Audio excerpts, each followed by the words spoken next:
Like us, what your pet eats plays a huge role in their health. It's why a local dog food company, founded by Portlanders, believes all dogs deserve fresh and real food. Fetch uses ingredients even your dog can understand, and it's loved by both dogs and vets. Fetch's food can be used as full meals, toppers, or even as treats. I know we all want our dogs to live a happier and healthier life, so order today and have Fetch delivered to your door at feedfetch.com. That's feedfetch.com. Hey, it's John Notarianni, executive producer of CityCast Portland. I'm jumping in real quick before we get to the show to let you know there's just 3 days left for you to become a founding member of CityCast Portland. It's the best way to support everything that you get each day from this podcast and the Hey Portland newsletter. Like this interview you're about to hear with Mayor Ted Wheeler. I guarantee you're going to hear him say some stuff you've never heard before. You know, when you become a member, you not only get an ad-free listening experience, but as a founding member, you do get some additional perks, like having your name listed up on our website. It's a pretty cool club. But do become a founding member today. Head over to portland.citycast.fm. Thanks. Did you know that our mayor is a sixth-generation Oregonian and an heir to a timber fortune whose family name graces a coastal town in Oregon? I mean, you've heard of Wheeler, Oregon, right? Also, he's been in local politics since 2006, climbed Mount Everest twice, and even once owned and operated a Betamax rental store whose customers supposedly included Steve Jobs. And I bring this all up because for the past decade or so, Ted Wheeler has become a bit of a two-dimensional character for a lot of us. He's the guy who won't do the thing that needs to be done. And that thing is always changing. Under his watch, we lived through the Proud Boy riots, catastrophic ice storms, a pandemic, the George Floyd uprisings, an unprecedented housing and fentanyl crisis, and now the complete overhaul of our city's government. He himself wouldn't argue that he might be one of our most criticized local politicians. But yet he served 2 full terms, even beating a recall. So today on CityCast Portland, with less than 9 months left to go as the leader of our city and no plans on returning, I'm asking Mayor Ted Wheeler about his priorities before he leaves office in 2025. It's Wednesday, March 6th. I'm Claudia Meza, and this is what Portland's talking about.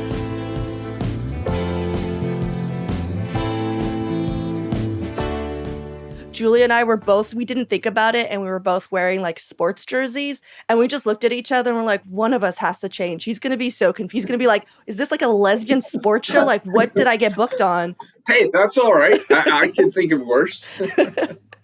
Well, you know, it's been about 5 months since you declared you aren't running for another term as mayor.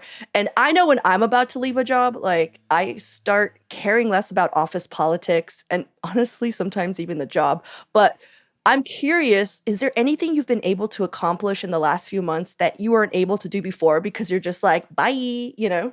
Yes, is the short answer to that question. Look, I don't have to put everything through a political lens. I made it clear when I ran years ago, I'm not here to make friends. I'm here to work on behalf of the community and do what I think is the right thing to do. And it's no secret that I have been frustrated by the pace of change when it comes to addressing homelessness, when it comes to addressing the drug issue in our streets, when it comes to livability, graffiti, litter. The city doesn't control its own destiny. We have to work with the state. The state gets resources. The state owns property. The state has jurisdictions that we don't have in certain areas.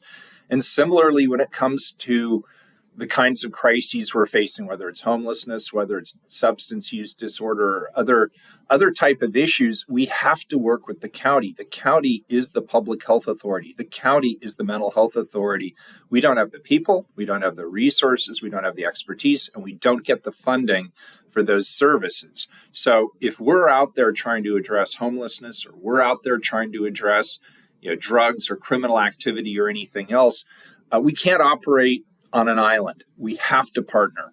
And I've been more direct and more frank than perhaps I've been previously, because number one, the issues are withering and they demand coordination.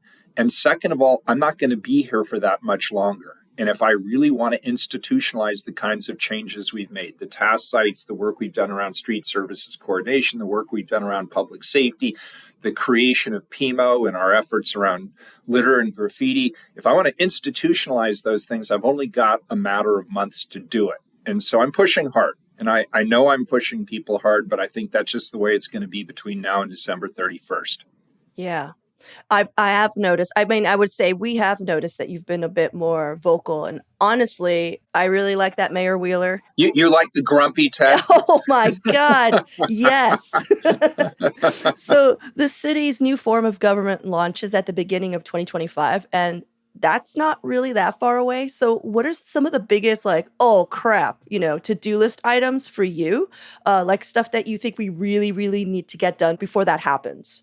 The hardest part of this transition is the part that hasn't happened yet, which will happen between now and the end of the year. And that is, I have to ask my colleagues to do something extraordinary. I have to ask them to cede the authority they are granted under the existing city charter as the direct leaders of bureaus. So operational, tactical leaders for their bureaus, and cede that to our interim city administrator so we can begin the process of professionalizing the management of the enterprise. That means taking some authority from commissioners and moving it over to our interim city administrator and the professional staff. And we need to make that transition prior to January 1st, 2025. So I'm asking a lot of my colleagues. And frankly, I'm asking a lot of the managers in the city, our bureau directors, all of the people who help lead those bureaus, our city staff, all of our professional staff. But we are in the process of shifting government. We will actually be on the new form of government prior to January 1st, 2025, so that when the new mayor and the new city council come in, the trains will be running on time. Now, that doesn't mean we'll have everything completed, but we'll have most of it completed by then. Right. Is there a timeline for when that happens with the commissioners? Yeah, well, I'm not doing this to them. I'm trying to work in coordination with them in a collaborative way. And I think it's pretty safe to say that will happen sometime this summer. It'll probably coincide with the new fiscal year, which starts on July 1st. Well, that makes the most sense. Yeah. Okay, so you have 10 months left in office. I wanted to also chat with you about some of your biggest priorities. That would be 9 months and 6 days. Oh, do you have an advent calendar? I just might. That at the end just says no mayor? I just might. Not mayor? Just a little chocolate for you at the end. You're like, nah, not mayor. It might be somewhat stronger than chocolate, what's behind that last door. Okay, well, you still have like a few things to tie up. Absolutely. These are the two biggest ones that come to mind. So last year, your team put a lot of energy behind enacting a camping ban in the city. Last I heard it was like kind of blocked or stalled by a judge right before it went into effect. Are you expecting to see motion on that anytime soon? Because I also know there's a big Supreme Court case that could affect it. Like, are you at all still pursuing this camping ban? Yeah, we absolutely are. Just to be clear for your listeners, what we did as a council is we passed a time, place, manner ordinance. That means we can restrict when, where, and how people camp in our city. And to be clear, it is currently illegal to set up an unsanctioned campsite in the city of Portland. But there have been rulings by the Ninth Circuit Court that have complicated that. There are even state statutes passed by the legislature that complicate that. And frankly, we are working hard on a two-pronged approach. The first is we have significantly increased our removal and cleanup of problematic campsites through the expansion of the impact reduction program, as well as the development of a new program called PIMO. I won't bore you with the details, but maybe more importantly to the people of this city is they tell us, we don't want you to just sweep people, we want you to help them, to connect them with services to help them get off the streets. So about a year and a half ago, we actually went out and we met with about 600 chronically homeless people individually and asked, what would it take to get you out of these unsanctioned camps and into a different situation? And what we developed as a result of that was our task sites. We're going to have several, but our first task site is already up and operating in Southeast Portland. It has 184 slots, so it's much larger than what typically happened. Everybody who comes through the front door of that is assigned a navigator, and they're connected to tailored services for that individual. It could be behavioral health, it could be substance use disorder, it could be public health, it could be job training or whatever, but we connect people to services to help them get off and stay off the streets. We've now had, just in 3 months, we've had over 100 people move into housing, and we have dozens more who are now ready to move into housing. And so we know this model works, and we have people from around the country coming to take a look at it. We're going to continue to expand it. We have 2 more sites that we expect to have open relatively soon. We've converted all of our Safe Rest Village sites to this model that connects people to services. So you're going to see both. You're going to see us being more aggressive in cleaning up campsites, and you're going to see us be more aggressive to connect people to services to get them off the streets. And I just want to be clear, this is what a lot of homeless people are telling us that they want us to do to help them get off the streets, in addition to, obviously, the people of this city overwhelmingly demanding that we act with urgency. Right. These sites that you're speaking of, they're the ones that are managed by Urban Alchemy, correct? Correct. So back in 2022, you were supposed to oversee the creation of 6 mass homeless encampments in Portland, these sites that we just spoke of. And, some outlets have covered that they're working. It's working. Like, people are finding housing. Well, that's only one so far. I think there was supposed to be one in St. John's, and I think it stopped because the site is considered environmental issues. Yeah. Yeah. And we have to work through DEQ, and we know that, and we're in the process of working with DEQ on that site. We have another site that we're also looking at. And maybe the most important thing we've done is we've also just taken the path of least resistance. We've taken the existing Safe Rest villages and converted them into the same model as TAS. So by the end of the summer, we're probably going to have about 800 to 1,000 shelter beds, if you will, pods that are all connected to services and all have access to being navigated to housing that is reserved for the populations in the Safe Rest villages and the TAS sites. But we are going to continue to expand. Everything has to be at scale. And I also just want to point out, Claudia, that when we started down this road a little over a year ago, we had nothing but resistance. People were madder than hell about this. We had providers saying you couldn't have more than 50 people in a site, that we'd never find the services. We had a great deal of reluctance from the governor and from the county chair, who said, look, we don't want to invest in this unless we know it works, so give us the proof of concept. And I have members of my team who actually went out there and single-handedly brought together service providers from the nonprofit sector to provide the services that the city doesn't provide. We don't do drug treatment. We don't do behavioral health. But now we're contracting with people who do. And what I want your listeners to know is now the state is supportive. The governor has put money into this. The county chair is supportive. She has put money and services into this. We're all rowing in the same direction. And this is the first time we've been rowing in the same direction when it comes to the homeless crisis. It came too late. I'll be the first to admit it. But now we're on the path to recovering our city and helping people get off and stay off the streets. And as you pointed out, and others have, it is working. Yeah, we were one of the outlets we had a big question mark with Urban Alchemy just because it was coming out, like the lawsuits that were coming out. And so we were just a little skeptical. We were just like, well, who are these guys, But I guess my question is, since there's still a few more of these campsites that need to be built, who's going to carry that torch once you go? Well, part of what we're trying to do is institutionalize it. So it won't be in the mayor's office. By the time this team packs up and leaves, it will actually be part of the city's infrastructure. So technically it'll be the Office of Management and Finance, but it'll actually be part of the professional management of the overall enterprise. It won't be a creature of one political office or another. It'll actually be part of the city's ongoing infrastructure. And I hate to tell people this, the homeless crisis isn't going to go away. anytime soon. We're definitely getting a handle on it. Things are improving. We're now connecting people to the right services. We're doing the cleanup that we need to do. But it's going to, this is a matter of years, not months, in order to fully address this problem. And if I could, Claudia, you started this off with the time, place, manner restriction. That is currently being held up by a judge. We are eagerly awaiting the judge's full ruling, to which we're entitled. We have not yet received that full ruling.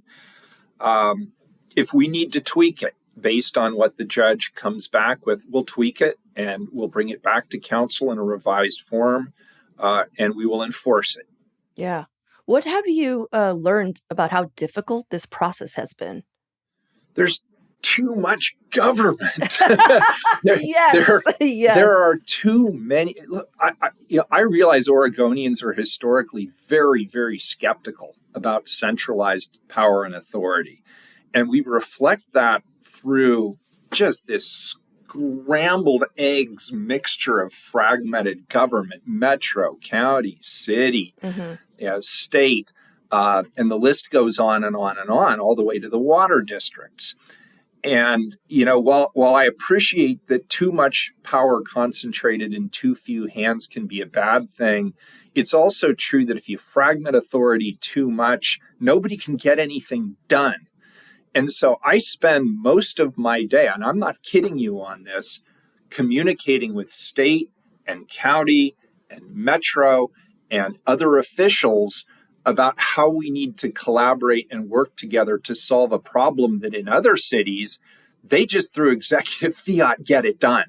It can take us months to do what can take days in other jurisdictions. And I'm hopeful that the new form of government, which by the way is something else my team is working on hard, is transitioning us to the new form of government. I'm hopeful that professional city administrator with professional management and organizational skills will be able to cut through a lot of the bureaucracy that I deal with on a daily basis. People think it's kind of sad and funny, but I run into people all over the place at the grocery store, and I'll say, "Hey, I got a problem on my street." I'm like, "Oh, sorry, that's Mingus Maps." Yeah. Or they'll say, "Oh, I've been trying to deal with this permitting issue forever. Oh, sorry, that's Carmen Rubio. Go talk to her." And they're like, "Well, aren't you the mayor?" And I'm like, "Yeah, that means I have exactly 20% of the authority that is vested by the city charter. And then beyond that, you've got the county, you've got the state, you've got everybody else." Now, I will say this. I feel like everybody is trying to pull together in the same direction. I've never seen a legislative body so unified on issues related to homelessness, drug abuse, criminal activity. I've never seen the city and the county working more collaboratively on the issue of homelessness.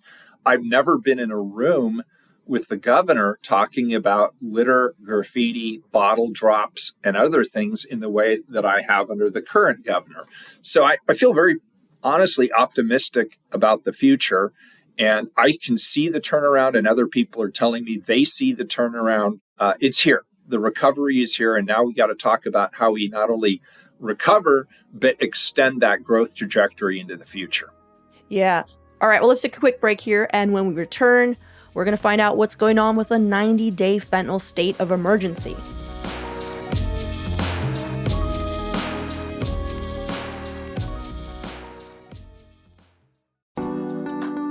You can now explore paleontology's fiercest family tree at the Oregon Museum of Science and Industry's newest exhibition. With over 80 original objects and specimens, Tyrannosaurus Meet the Family is the most comprehensive showcase ever mounted on tyrannosaurs. I know we're all familiar with the famous baby-armed T-Rex, but did you know there are actually 20 other species of Tyrannosauruses? Tyrannosauri? I didn't, but that's not all. Guests can also test their strength against a T-Rex's bite, walk through a projection tunnel full of tyrannosaurs running free in Portland, and more. So surprise your favorite dinophile with a trip over to OMSI. Tyrannosaurus Meet the Family is open now. Get tickets at omsi.edu. That's omsi.edu.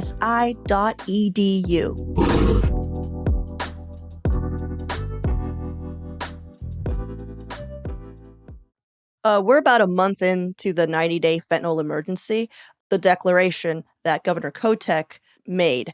So what's actually happening? Like any changes that are taking place today that you could say, all right, this is what's going on here and that's what's going on?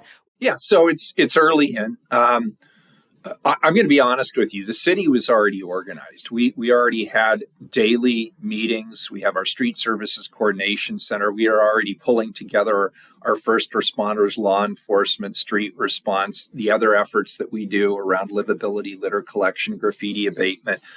We were already organized as an emergency operations center to look at how we deploy resources. But this is the first time we've had the city, the county, and the state in the same room at the same time for those meetings.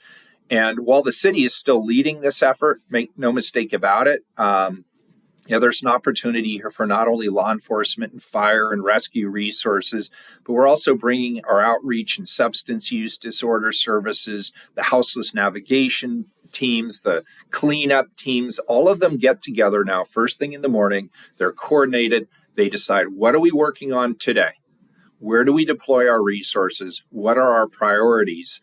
And part of this that I also like is they review the previous day and they identify what worked well, what didn't work well, what did we learn from it. And so my hope is this isn't a 90-day check the box and we all go home. What I'm hoping is this leads to sustained support, resources, and coordination from both state government and county government working in collaboration with city government. If we get to that point at the end of 90 days, this will be a success. Right. Who's catering those meetings? Are you guys going through Elephant? Funny you should even say that. Did you know, and you probably didn't, state ethics laws are pretty tight on this subject? No. Are you seriously. kidding me? We go through gallons of coffee every day in my office. I pay for it personally. I have spent thousands of dollars this year buying my staff coffee because it's a violation of state ethics rules to use taxpayer money to buy my staff coffee. So one other thing I look forward to when I'm out of here is I'll be buying my own coffee. Thank you. Oh, man. So there are a few people vying for your seat once you leave. Pretty much all of the commissioners, save for Dan Ryan. I'm curious what kind of person you think would succeed in this role. Well, first and foremost, you have to be a masochist. And I only say that half jokingly, by the way. Being mayor of Portland is a tough job. And I believe I'm the first mayor since Vera Katz. Yes, I am. The first mayor since Vera Katz to serve more than one term, more than 4 years. And so what I would tell my colleagues is that you have to be very resilient. You can't take things personally. I get called out all the time in public, all the time. Whether I'm with my daughter, people don't care. If I'm at the gym, people don't care. Supermarket, people don't care. And so you have to be really comfortable with talking to people. Often people are really agitated about the state of the city. The second thing is your family has to be completely bought in. And, I'm not shy about telling people that I believe my tenure as mayor led to my divorce. Mm-hmm. It was very, very hard on my family, particularly the period that we were going through. So you need family buy-in. You need to be resilient. You need to be an excellent listener, and you need to be flexible because people have very, very diverse viewpoints in this city, from very conservative to very progressive and everything in between. And people need to be heard. And their opinions do matter, regardless of what their political perspectives are. And so you have to be a good listener. You cannot go into any issue saying, I've got the answer. This is how it's going to be. You will always have to shift a little bit to accommodate the public interest and the public need and the public desire. And I think my colleagues, the ones who are running, they're all very different people, but they're all very good people. They're all effective. And I've enjoyed working with each and every one of them. And I say that very sincerely. And I don't always say that about people. And I think the city will be in good hands regardless of who is elected. But I would just point out to those who are going to be casting their votes that these candidates are very different. They have different priorities and they have different styles and different approaches. And people should take that into account when they're thinking about who they want to vote for. Yeah, I don't know. I was going to ask, since you've served as mayor since 2017, from then until now, we had a pandemic, a racial reckoning, a worsening fentanyl and housing crisis, a sort of recession, and you've been that face the entire time. So how are you able for it not to get into your skin? Because my feelings would be hurt 24/7. Yeah, well, you're not wrong. I mean, look, I had a whole life before this. People forget that I served for 4 years as the county chair. I served for 6 years as the state treasurer. I've been in the trenches. And before that, I was a veteran of 3 expeditions to Mount Everest. I snowshoed to the North Pole. I did numerous full-distance Ironman triathlons. I liked a challenge. Mm-hmm. And I can tell you that those were all cakewalks compared to serving as the mayor during this period in history. They were easy.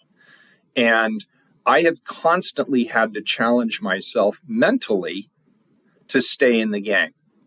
It would have been very easy for me to pull the plug after my first term. I was not a popular mayor. Let's be honest about it. People were mad. They were mad about the state of the city.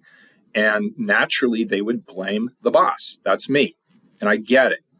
But I had to just pull myself back and say, look, it's not personal. People care about the community. They care about their neighborhoods. They care about their families. And my job is to do my damnedest to improve things and not sit around all day whining about how hard the job is. And I will tell you, it was a tough transition in. Right.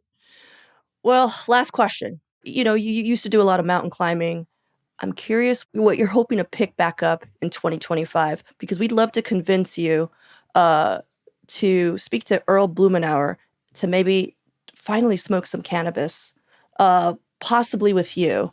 And I just want a picture, and it would make me so happy. I just feel like that would just be like a great ending to that story. It's like, do you know that he says he hasn't smoked cannabis not once until it's legal federally? You're kidding me. I know! To this day. Yeah, to this day. He's like, no, why would I? It's not legal federally. Well, and I never speed as the police commissioner. So there you have it. So in terms of taking things up, honestly, my daughter has had to live through all of this. She will be graduating from high school with the class of 2025. That means I get to spend 6 months out of office just being her dad. And I want to do a good job and help her launch into her future post high school. So that's probably my top priority. And I'm too young to retire, so I'll be doing something else, but it will not be electoral politics. I came from the private sector. I will go back to the private sector. I still have a lot to give. There's a lot of things I want to do. And frankly, my friends are starting to reach out to me with interesting ideas. So we'll just see where it goes. Awesome. Well, thanks for taking the time to speak with us, Mayor Wheeler. I mean, I hope maybe you get to come back and do an exit interview style of sorts. Sure. Why not? You could be a little bit more candid if you like. We're not going to stop you. Seriously, good luck in the next year or the next, how many months you have left. Yeah, 9 months, 6 days.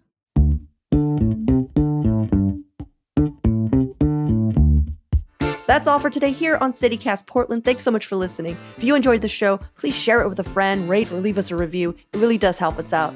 We'll be back tomorrow morning with more from around the city. Until then, see you at Slim's.